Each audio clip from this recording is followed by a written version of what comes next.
introduction ejogi longa misato nying sira tija kila ngoma ikoto asomo tudi boro shule kuba donga chop ojana TBH pokalando nikodo na nimetoka mbali jomonge abiro nyisi nyakanyalo katito kanyoro di pasi awuok nyakoro we achiel buda pasi akumo mako kumo chunye ler ngama nyasi pakano wagenyere pindogo pokadagi that's all I can say on my side jokonagi to dira ni cha tukingea magumagi ni shopendo na Mungu kazi kisha inobati pakano wagenyere pindogo pokadagi that's all I can say on my side jokonagi to dira ni cha tukingea magumagi ni shopendo na Mungu kazi kisha inobati karichaya ganango uga umunga karichaya ganango uga ya berichaya ganango uga ya tinikoro chaya ganango uga ichaya ganango uga umunga karichaya ganango uga ya berichaya ganango uga ya tinikoro chaya ganango uga no kito pache no somo gimana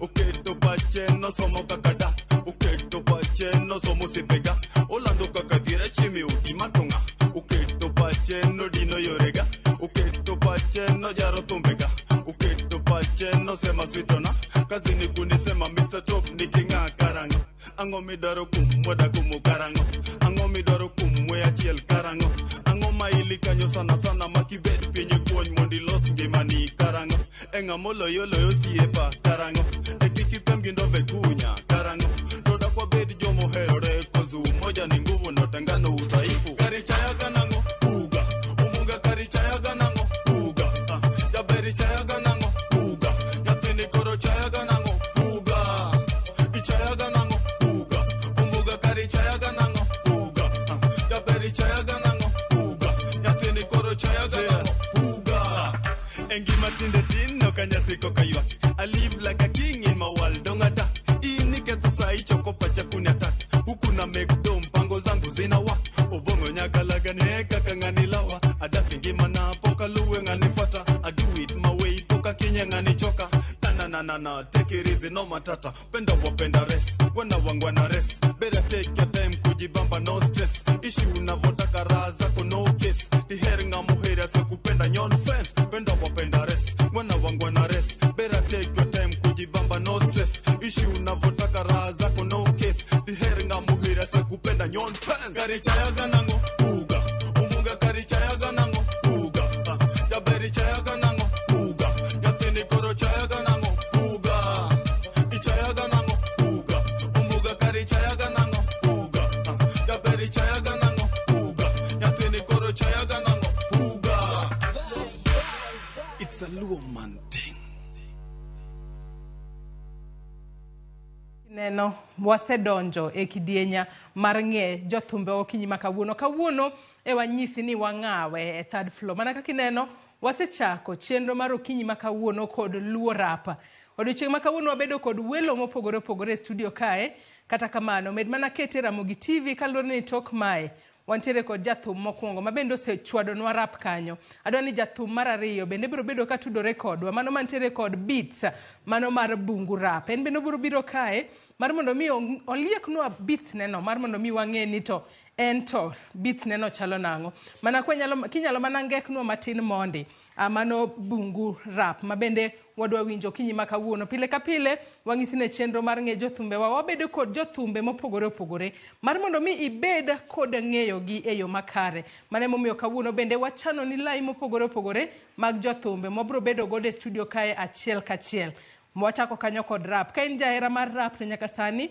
ageno ni seketo tenge obed kombe obed mesa mar mondo mi ilos space makare mar miel kawuono en mana dunyo miel ten mana wuoyo ka puoyo to miel kaliech kinyalo mana ketnwa beats mar ariyo no mar mondo mi wayudane Jothum mar ariyo mano mabende en mana wanyalo wacho ni gin jogo makoro chako LUO RAP nikech thothne wawinjo jogo mar rap to ponono gi rap gi dok moko mok wawinj kata kamano kawuono koro wachopo e LUO RAP mana kwa nyalo yude achiel kachiel mar mondo mi wawinjane to ento owerango.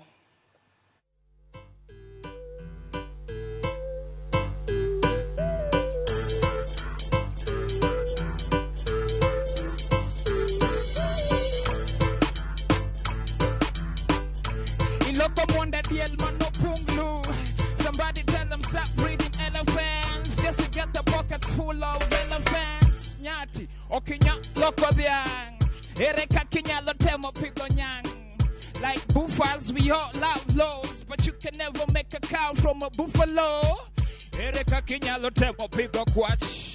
Samo golo koko nyalo ketho watch. Some of y'all tryna breed cheaters. Really sad cause it makes you a cheater. Kiki you a trigger mar nego twigger. Mondi us gosi mare 6 figures. Some of y'all tryna breed eagles. Is that really necessary for your egos? Bungu, bungu, bungu, lemodake bungu, bungu, bungu, bungu, lemodake bungu, bungu, bungu, bungu, lemodake bungu, bungu, bungu, bungu, lemodake bungu. Ongetiende tempi do simba. Jenga tuka keza yani simba. Some of y'all acting like cartoons. I don't understand why you breeding baboons. That sana new pithoga kunguru. Ati supu yake tamu kama nguru. Tell the folks that really love dogs that a fox can never be a pet dog. Oh, don't let go of the parrots. Who told you that they only feed on carrots? Waganga, let go of the snakes. It's not fair when you grab them by the neck. Where? Ereka kinyalo temo pido. Ereka kinyalo temo pido. Hippopotamus, buy a bull if you wanna feed the mass. Where? Dangerous sana ukifuga rhino. Labda box ya kiberiti za rhino. Bungu, bungu, bungu, lemodake bungu. Bungu, bungu, bungu, lemodake bungu. Bungu, bungu, bungu, lemodake bungu. Bungu, bungu, bungu, lemodake bungu. Hey, bungu, bungu, bungu, lemodake bungu. Bungu, bungu, bungu, lemodake bungu. Bungu, bungu, lemodake bungu. Bungu, bungu, bungu, lemodake bungu. Hey, bungu, hey, bungu, hey, bungu, lemodake bungu. Hey.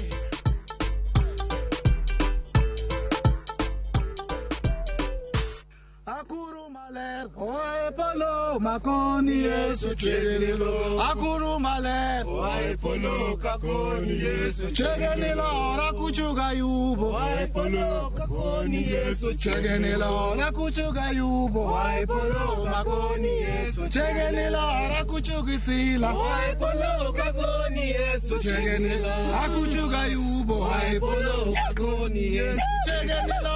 Akuru maler. Viu que sim, já pensa. LUO RAP, man. Battles, music. Maja presa que viu que se dede. Wateko si bidima no. Obonga nyakalaga jamana pile osikogo gueda wasike mamanya ni dwaro gatieka odino negiyo kabisa obonga nyakalaga ngona icho masetimo wena angeyo ni timbe na nyore lakini satan pile ema kwala obonga nyakalaga jamana pile osikogo gueda wasike mamanya ni dwaro gatieka odino negiyo kabisa obonga nyakalaga ngona icho masetimo wena angeyo ni timbe na nyore lakini satan pile ema kwala yakalaga makbada timbe mabicho masiko chanda yeita ya monde yabe bangaja wa umago kumba wasigula wa tom kure tina bonkane umagi bombi jadolo baba dunia ni chafu mateso mengi ndogasi kalemo pila pako nyingi mabicho manyele masiko manya malak matigni koko baba okabitu ni kimako bada yo apoga gibok ni modindo dacha tunga giweto mapongo decha poga gitoche matoro teka kola itwech matoyo denda migiga ngwech gitwaro seta yakalaga yei make bada ya bakiki bwe yakenda siki gwetha teme maditu madino yora timbe mabicho matungo kora weche matindo madiyokoka weche manono masiko soka yakalaga yei make bada ya bakiki bwe yakenda siki gwetha kala papla koro fuado chungu yamo ngeny yo fitina koro fuero chungu yamo ngeny kala usi koro kalo chungu yamo ngeny chungu yamo ngeny chungu yamo ngeny obonga nyakalaga jamana pile osikogo gueda wasike mamanya ni dwaro gatieka odino negiyo kabisa obonga nyakalaga ngona dicho masetimo wena angeyo ni timbe na nyore lakini satan pile ema kwala. Obongo nyaka laga jamana, pile osiko go guedha. Wasike mamanya ni dwaro gatieka odino negi yo kabisa. Obongo nyaka laga nguona, dicho masetimo wena. Angeo ni timbe na nyore lakini satan pile ema kwala. Pinyo dake timu mudo nyaka laga makbada kikiwea. Timu na degi girodo denda yawa gigilaga gigidea. Amumo gode makuta kutenga mapoko neno ema sea. Chotonde mak chode koda yoke tindo keya keya. Uno simbo ine taya, jechien maka yuda lawa. Luka mufu ya wanga monda nema dicho masindo kamanya. Nyalo muto ine taya, ochula donja nyake kwaya. Apako rodo bongo nyaka laga yoma beyo kikbaya. Gochonga pinya kababa, apenji penye moro chanda. Osiku gyo makona sada nangu wet duto siku kekada. Minga gimieno gichuodo, gidwaro neno mana podo. Rob gimana gingono nyaka laga ato tunga kod muolo. Kala papla koro fuado, chungi yamo ngeny. Yo fitina koro fuero, chungi yamo ngeny. Kala usi koro kalo, chungi yamo ngeny. Chungi yamo ngeny, chungi yamo ngeny. Obongo nyaka laga jamana, pile osiko go guedha. Wasike mamanya ni dwaro gatieka odino negi yo kabisa. Obongo nyaka laga nguona, dicho masetimo wena. Angeo ni timbe na nyore lakini satan pile ema kwala. Obongo nyaka laga jamana, pile osiko go guedha. Wasike mamanya ni dwaro gatieka odino negi yo kabisa. Obongo nyaka laga nguona, dicho masetimo wena. Angeo ni timbe na nyore lakini satan pile ema kwala. Obongo nyaka laga jamana, pile osiko go guedha. Wasike mamanya ni dwaro gatieka odino negi yo. Obongo nyaka laga nguona, dicho masetimo wena. Angeo ni timbe na nyore lakini satan pile ema kwala. Nyakora Mugia Juang donge mit maratari. Wangisi ni okinyi makawuono. Wantiere kae kod LUO RAP. Manaka kisewinjo. Mano rap ma mit maratari. Ote neno Facebook kae jo mathoth wacho manani mit maratari. Kalore ni LUO RAP ochopo eng'iende. Sani ka iwinjo kae no bongo nyaka laga chungi yamo. Kata kamano magie Jothum mabende wantiere godo okinyi makawuono. Adwa miyo gi thuolo mar mondo mi gifulre. Ang'eni gintiere kod wende mopo gintiere kod nyinge mabende gi pakore godo ahinya e sekta mano mar weto. Bende nitiere nying gi manitiere opande hie. Adwa mar mondo mi okinyi makawuono mar mondo mi wachak kod gi achiel kachiel. Mar mondo mi wang'egi ni to gin jomage giwuok kanye. Tang'o momiyo giwacho mani LUO RAP kae makoro gigoe touch. To wanyalo wacho ni en rap mamita ahinya kaloni ni kata in Nyakora Mugia Juang isewinjogi e yo makare. Achak kodi pakrinwa inyiswa mokwongo akiani chako nyingi mipakori godo e sekta mar rap. Kae to bang'e inyiswa koro nyingi mantiere kipande, inyiswa ni in wuod kanye. Aniluonga ni Zila aka Mr. Bungu. Yeah. Zila aka Mr. Bungu. Yeah. Aye Zila. Nyingi mane kipande to mane Zila. Koro nyinga mane kipande Antoine Stephen Ogweno. Nyakach kucho. Nyakach bende nitiere Bungu nikech thoth na ang'e ni joma luongo ni jo Bungu gin joma wuok Sakwa Bondo. Nyakach nitiere Bungu, Bungu nitie Nyakach. To koro nying mar Zila ni to nowuok kanye mar pakni ni Zila. Dong ing'eni Zila en le moro machon cha mano bedo extinct cha. Koro ing'eni since aja Bungu, ang'at ma ai Bungu to lebo dake Bungu. Mane kaka koro nying mar Zila no biro. Pero kamano machiegni ahinya. Wadhi koro kagoro imbe nyalo chako no ni to e sekta mar thumbe mag rap gi pakori nade to nyingi hie mane kipande en mane to inja kanye. Kama kawaida nyinga iluongo na Mr. Top LUO Man. Mr. Top LUO Man kidhi kamora mora socials YouTube and Mr. Top LUO Man mano nying mar tich. To nying mar sirikal mane jonyuolo amua nomiya ten Mark Omondi Okumu. Wuod Nyakach Katito proudly representing proudly representing Nyakach Katito. Atokoro jo Nyakache makawuono nitiere kae. Nyakach malo kama atokoro top nying mipakori gono mano mar Top LUO Man. Top LUO Man to biro nango. Mr. Top en nyinga marusani cause any competitions moko mabedo agogi. Koro there's a time I emerged the top. Koro kanye mana yude nyinga no. To LUO Man came from my song LUO Man mano the more trend. Koro jino chako luonga kadhi kama ji luonga ni LUO Man because of that song. Koro wacho ni Mr. Top LUO Man. For easy recognition, we have made a talk Mr. Top kai. Koro nyinga Mr. Top kata kidhi to Mr. Top LUO Man in everywhere koro ya. Ero kama na nyama chiegni korka kori. Ero kama nyinga mar sirikal en Victor Tieno. To nyinga mar usani en Vioxidede kata Mr. Bologani Pangla. Mr. Bologani Pangla. Bologani Pangla. Koro Jaramogi oke Karungu. Ijaramogi. County. Ramogi cha bentie mana nyakachi. Ramogi ni Migori. Ramogi ni Migori.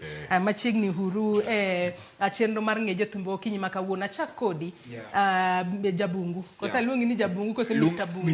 Mr. Bungu. Mr. Bungu ang'o momiyo ni yiera ni rap ni ema kori dwaro ni ikete go e touch. Mana mapiyo kapok wadhi e chenro mamoko. Koro rap ani nabedo kaneno Jothumbe maoko just around Africa kai, Nigeria, South Africa. Naneno kaka gitimo maber gidhogi ma their native language. Koro kana seneno kama namba penjora ni to dholuo maber ni mama mita ni okawer kode rap kode mondo atere international kaka Burna Boy gini Wizkid gini. Koro nyalo nyiso mana mapiyo ni thothne i rap kunde kaka mage to rapping ni oseteri kanye kata osemi goyo kenge kaka mage ngima. Rap and events ma sebedo katimo. Yeah, kaka for example kaka Kiny one gi LUO RAP Awards. Wabro bedo Meladen launch kachacha. LUO RAP Recognition Awards, Meladen launch Upper Hill. Koro mano one of the shows mangato kadwa nani perform. Kiny mondo bia nek kanyo Meladen launch Upper Hill. Yeah. Aya korka kori Mr. Top LUO man. Yep. Korka kori kalure ni sani koro untiere sector ni mar rap. Wang'e ni joluo mathoth osewuok oko ahinya mar mondo mi otima wende kata wer wende go mag rap. Ang'o ma utimo nyaka sani mar mondo mi ujiw sector mar rap ahinya ene joluo? Okay, first of all, kaduoki chien. Akinaga gidi maji gino the viral in the whole world with purely LUO rap. Ting Badi Malo and Anbuogebu did best. Tan nachako bedi inspired LUO rap era mar Omega 1 nintiere DJ mone Anko Charlie. No ni Anko Charlie nyera kakongoromo wiye Anko Charlie nyera kanye mana chako develop interest. Koro ka gidi maji gino biro mane kaka nwakwanye. So sani wadwa there's a time anodhi motulia. Koro sani wada duogo that vibe. Ka LUO rap ema nomiyo ng'egi moluongi nyaka South Africa nyaka majus Zano we did the LUO songs everywhere. Koro music is not about the language. Koro udwa duoko vibe no eyo machalo nade. Kalune ni kata wende ma winjo kuwero adiera en vibe. Makata wer ma ng'ato ko winjo kata ko winj dholuo to nyalo chung malo mar mondo mi ondeke matin. Okapar kantie rap mamit malo LUO rap. Okapar in the whole of Africa, all of Kenya. Okane LUO rap emo mielo ko wadhi international cause LUO rap kaso kilingana gi kaka wan joluo wan malo my song LUO man ibiro doka atajo sifa ma joluo te and we are very proud being LUOs man to kanya apologize. Yeah, koro LUO rap ni watimo every mikakati sani wamakore chon ne gimo shida manentie no ne ji okomakore as LUO rappers but sani waketo gik moko mag kia beef kia ngo kakando omakore pamoja kozu moja ni nguvu. Kwa makore pamoja ngani biro gi vako ne abiro gi vibe na VOX vibe ne to wamako fans mage kung'eya umoja no ema imnyomiwa wachopo mbele cause kwa timu gimoro kaman I think we can go far kawan gi umoja kamano than ka awuok ne an LUO man kenda adhi some fans mage ok bing'eya fans mage Mr. Bungo ok bing'eya but ka o supporter fans ge bro ng'eya fans ga bro ng'eye. Yeah, to gi support mar Ramogi TV has always been supportive to us and we really appreciate that. VOX adwani ageno na lungo nyingi no makare VOX adwani let no akot do record event makinya mabende timore mana ma Mr. Bungu ka oselero no matin in ngiswa matut ko to record event makamano ponono ere kako bro konyo medo nyayo kata tingo malo chendo mag LUO rap e pacho kae. Mokongo kangadi matin gimomiyo wayiero LUO rap. LUO rap itself is a statement. LUO rap ma movement maduong. So I love to assure our audience or supporters okokata ni wane mo take over sana. Inyalo mana mako mic ne dogi mar mondo wawinj duondi makare. Okay, sawa. I love to assure our supporters wa okokata ni LUO rap ema take over sana. Iwinjo wende dek nitie gi vibe mopogore vibe mo collective. So about the show Makiny nwabiro kaka LUO rappers kech kwa kere to waonge teko. Lakini kwa riwore to movement no bedo ma strong ahinya. Koro Kiny na recognition awards mar appreciate each and every person kum matin motimo mochangia LUO rap. After mijingo no angeni after kanyo koro everybody will give all his best. Kechwodo move LUO rap ni to another level. Alafu we appreciate Afuongo and kaka youth movement mawe partner gogi the LUO arts movement ema wakelo nugo show Meladen LUO rap awards. Adana soma ne ote moro kae mano mara Josa Spike Odhiambo. Onyisa kae ni Joyce peny na Vioxi ni werno donge mar japesa kose ne obedo nade. Iparne ni en janyakach Ramogi. Mamigori kik olala. Openja penjo moro kanyo mana kinyalo duoko. Erokamano. I appreciate joge wabe ni nyakach wan wadhi Migori. Song no mara no bedo gi scandal mang'eny. En song na but japesa nitie kaka no the overboard after calligraphy no bedo interested gi song no. So they did the song behind my back. You know. But we settled out issue no sani wan maber koro. Okada uwe mang'eny dis mokalo. But sani wan masawa embe japesa be wabobedo go kinye shono. We'll have to perform the same song, two of us. Airo kama na inya moko kuom ote mabende joneno magwa oro nwa kae Mako Tien wacho ni wawinjo luo rapa ka wan gi min Oti Elizabeth Midenga San Francisco mano California. Airo kama na inya kuom ote makamano. Kotino Jared bende wacho ni oneno waka intiere Meru County Awiti Jarodi wacho ni Joyce kawuono pek maratari luo rap ayie kabisa ongisa kae na chamil kata kama na dhitemo adoni nyiso kuonde minyalo yudwe ponono ka ngato dwaro luongo ukopogore kata kod event mantiere kiny ngato winjo kaka luo rap mitne maratari to koro dwa luongi kumoro ni awinjo kichwado ngolo mamit bia ne in bende mar mondo mi ponono ichwadno inyalo yudi kanye mar mondo mi ichwad ngolo mamit kamano. Aninya yuda Instagram zila kata Facebook zila kata kimanya fuongo te yuda kimanya fuongo the youth initiative ma Vioxi wacho no te yuda yeah inyalo yudi kanye. Okay, an kidwara to search for Mr. Top Luo Man kamora minyamanye Mr. Top Luo Man minyamanye obede socials obede digital platforms idwaro wende gayo obede YouTube. Just search for Mr. Top Luo Man. Kain gi issue, business, nini. DM me, I always respond to DM Saraka. Abro respond to abro ongea business from then on. Yeah, Vioxi kwende minyalo yudi. Ambe inyalo yuda Instagram, Facebook, handles gaen Vioxi Dede VIOXII space DEDE. Yuda kanye inbox an free gar duoko inbox te. To well also biashara from there. Airuru kama na inya nyakora mogejong mana kakineno wantiere kae kod luo rapa magoro were mabende uwuok oko ka koro giwacho ni umoja ni nguvu gidwaro makore lwedo mar mondo mi giting malo sekta mar luo rapa ochop nyaka pinje maoko mana kaka jothumbe mamoko nosetimo wangisi ni kawuone chenro mar nge jothumbe wantiere kod jothumbe mopogore opogore angi yieno mar mondo mi watie kod jo luo rap mar mondo mi wadonji kod jathum machielo mano Omondi Makongoi mabende koro en owero rumba pile ka pile wacho nen muziki bila jasho mana kwa nyalo mana chako winjo wer mano mara Omondi Makongoi ka poko donjo kae mar mondo mi wanene en bende wang'eye onyiswa ni en jakanye.